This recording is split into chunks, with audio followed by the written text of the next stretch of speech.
Obec Cabov leží v severozápadnej časti východoslovenskej nížiny v Podslanskej pahorkatine, rozčlenenej Cabovským potokom.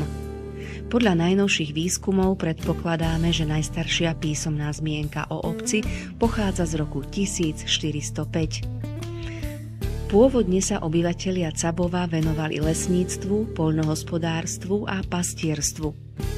Dnes tu žije vyše 400 obyvateľov.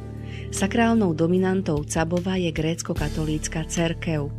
Pochádza z roku 1772 a je zasvetená narodeniu presvätej Bohorodičky.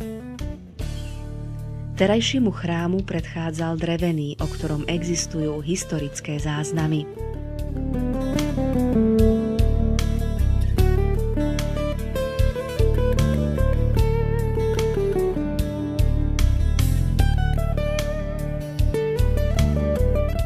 Pri miestnom cintoríne je umiestnený dom smútku a prícestný kríž. K organizovaniu kultúrnych udalostí sa využíva kultúrny dom. Pôsobí tu viacero spolkov, ktoré spolu s obecným úradom organizujú zaujímavé spoločenské aktivity. V obci funguje materská škola. Základnú školu navštevujú deti v Sečovskej Polianke.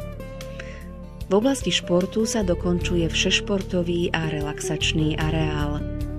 Návštevníci obce ocenia prírodu v okolí obce. Cabov má vďaka svojej polohe dobré predpoklady pre rozvoj vidieckého turizmu.